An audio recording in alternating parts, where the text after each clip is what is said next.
እንኳን የደረስነው በማን ነው? መጽሐፍ ሲናገር መክብብ ምዕራፍ 2 ቁጥር 25 ላይ ያለሱ ፈቃድ የበላ ደስ ብሎት ተድላን የቀመሰ ማን ነው? እንዳይመስልህ ቀኑ ፈቅዶልህ፣ እንዳይመስልህ የሚያጨበጭብልህ ዙሪያ ስላለ፣ እንዳይመስልህ በጣም ጥሩ መካሪው ስላለ ነው።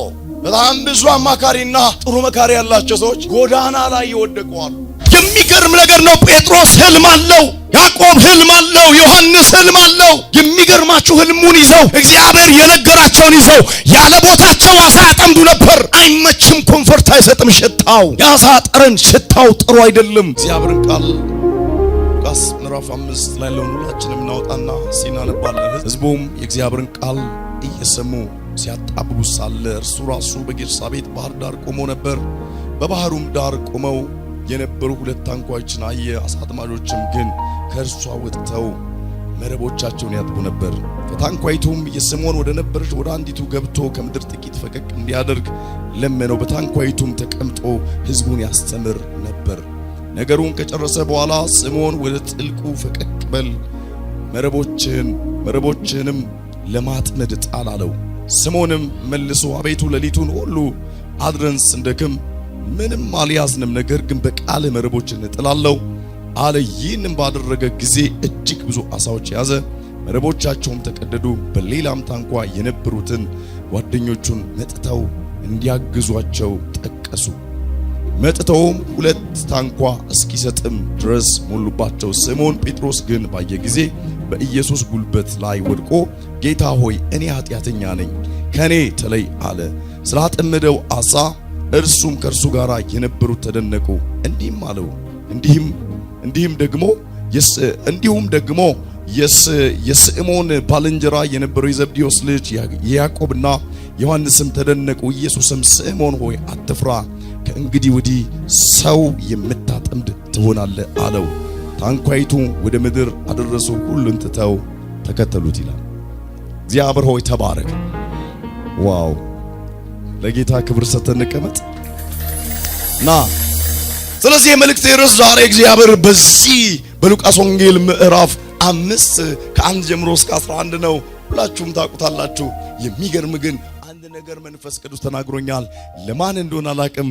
ለኔና ለዚች ቤተክርስቲያን ለዘር ማንዘርሽ ለትውልድሽ ነው። እንዲህ ብሎኛ መንፈስ ቅዱስ ርዕሴ ትደርሻለሽ።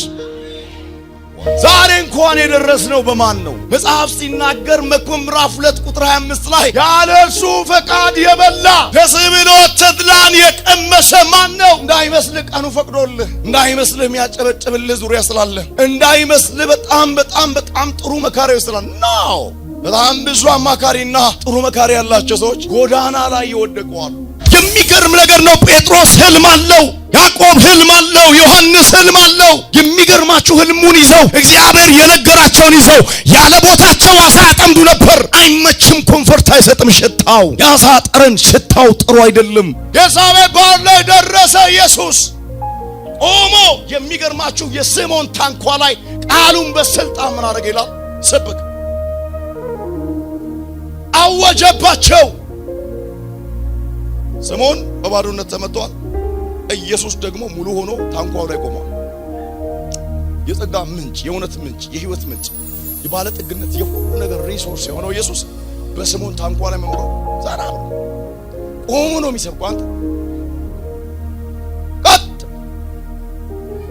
ተናገረ፣ ሰበከና ስምዖን አለ አቤት።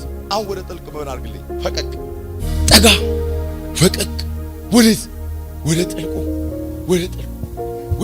ወደ ጥልቁ ምን አድርገው? ፈቀቅ ምን አድርግልኝ? ፈቀቅ። ከዛስ አለው ጌታው አውቃለሁ፣ አንተ ንጉሥ፣ አንተ አዳኝ፣ አንተ የዘላለም ጌታ ነህ፣ እኔ አውቃለሁ። እንዴት አለው? ሌሊት ሙሉ ውርጭ የተፈራረቀብን አጥምደናል፣ የባህሩን ጥልቀት እናውቃለን፣ ይሄን ዓመት ልምድ አለን።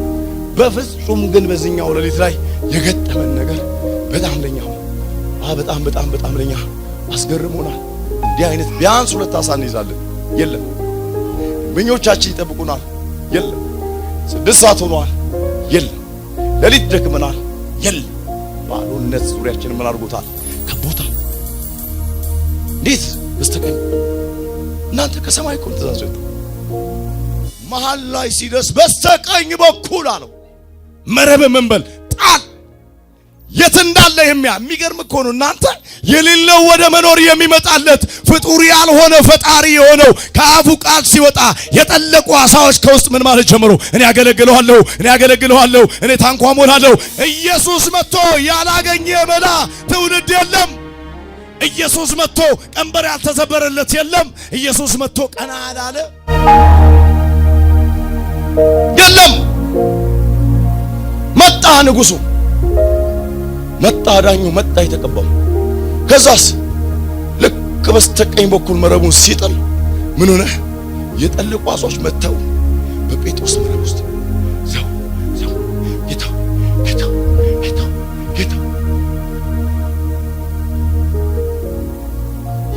ወዲያውኑ የሚገርም ነገር ሆነ። ከዛ በኋላ መረቡ ተሞላ፣ ጎተተ፣ ታንኳይቱ ሞላች። ወደዛ ያሉት ያዕቆብና ወንድሞቹን ምን አደረጋቸው? ጠራቸው። በጣም የገረመኝ ምን እንደሆነ ታውቃላችሁ? ነካ ቃሉ የማያመጣው ነገር የለም። ዕብራውያን ምዕራፍ 4 ላይ ቁጥር 12 የሚገርም ቃል እዛ ጋር ታገኛላችሁ። ሕያው ነው። ሕያው በጣም ሕያው የሆነው የእግዚአብሔር ቃል ሄዶ የሚገርም ነገር እኮ ጠልቀው እዛ ውስጥ የመጨረሻው ገብተው የነበሩትን ሁሉ ምን አደረጋቸው? ጠራቸው። የሚገርም ቁልፍ የሚዘጋውን የሚከፍት የሌለ፣ የከፈተውን የሚከፍት የሌለ፣ ከፍቶ የቀለቀቀው ማን ነው የሚዘጋው? የዘጋውንስ ማን ነው የሚከፍት? ስለዚህ መጣና ጴጥሮስ የሚገርማችሁ ነገር በጣም ተደነቀ። ጓደኞቹና ያዕቆብን ጠራ። ቤቱ እንዳለ፣ ቀኑ እንዳለ፣ ውሎ እንዳለ ኢየሱስ ስለመጣ ነገሩ ተቀየረ። ጌታ ኢየሱስ ክርስቶስ የጴጥሮስን መባረክ ሳይሆን ያ የጊዜያዊውን ጥቅም አይደለም፣ ዘላለማዊ የሆነውን ስለሱ ከባድ መከራ እንደሚቀበል በነገስታት ፊት እንደሚቆም ብዙ ሰዎች ገና በጥላው የሞተ እንደሚነሳ ኢየሱስ ያውቃል። ጴጥሮስ ግን አያውቅም። እግዚአብሔር ባለው ቦታ መገኘት እድል ነው።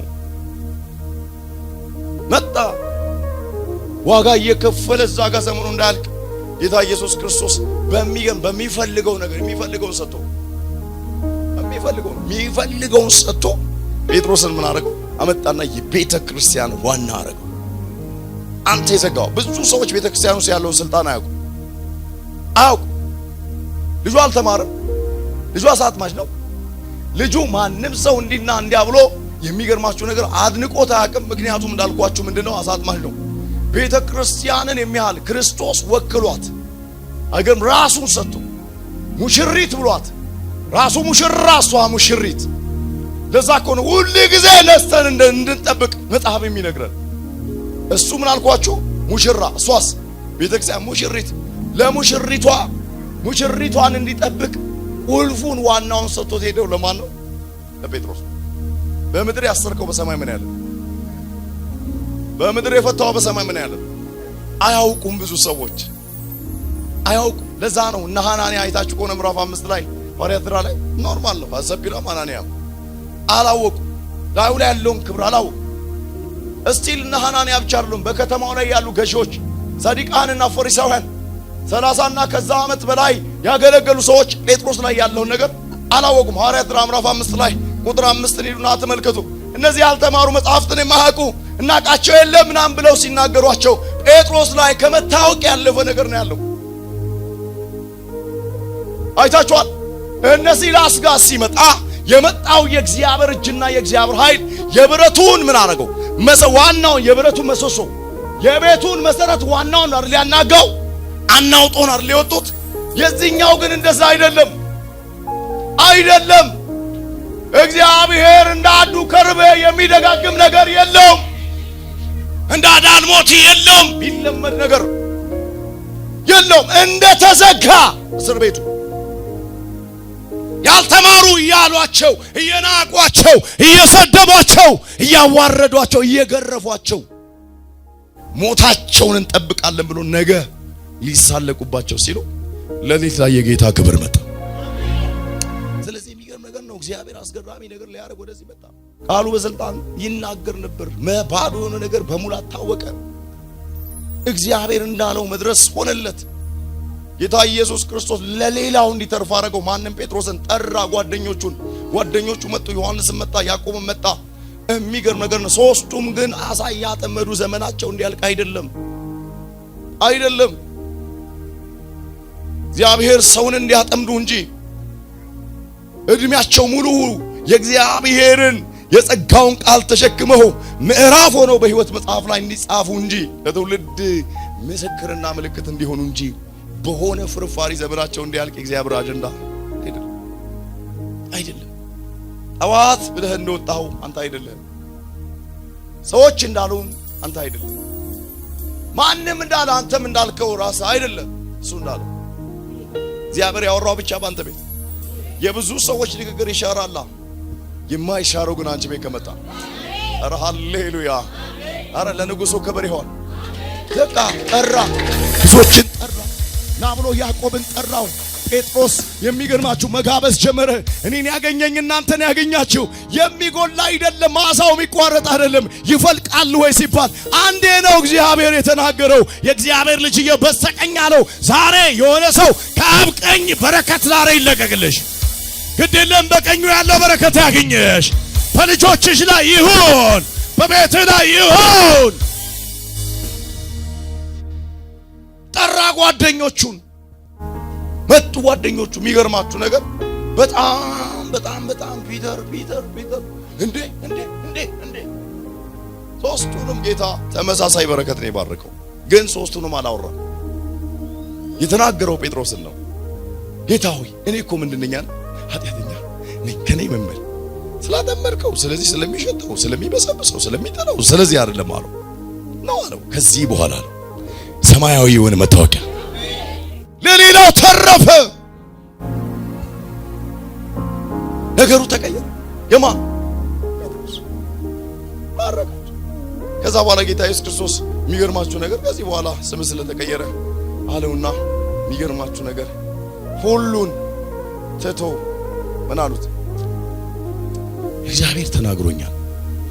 የፈለገ ግጭ ቢኖር፣ ወጀብ ቢኖር፣ ማዕበል ቢኖር፣ በምድሪቱ ላይ አሉ የተባሉ ሚሊዮነር ሟርተኞች መጥተው በፊት ቢቆሙ፣ እግዚአብሔር ግን እንደዚህ ያለ ልክ እንደ አውላቂስ እንደዚህ ወጀብ ማዕበሉ እንዲቀጥ ብሎ እንደ ግድግዳ ቢቆም፣ ሰልፍ ቢነሳብ፣ ወጥመዶች ቢበዙ፣ ምክሮች ቢበዙ፣ የጠላት ኃይለኛ የተባለ ቻሌንጆች ሁሉ ፊት ላይ ቢሰለፍ፣ ጌታ ግን ዛሬ ለልጆቼ ነገር ብሎኛል፣ ትደርሳለህ።